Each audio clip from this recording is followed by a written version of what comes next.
Kdo pozná tuto stopu? Není úplně malá. Podle těchto rozevřených paspárků velikosti a tvaru soudím, že se jedná o divoké prase.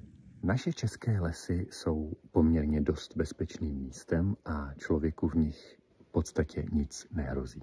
Pokud se ale na procházce chcete vyhnout jakýmkoliv teoretickým nepříjemnostem, tak nevstupujte do míst, jako jsou tato.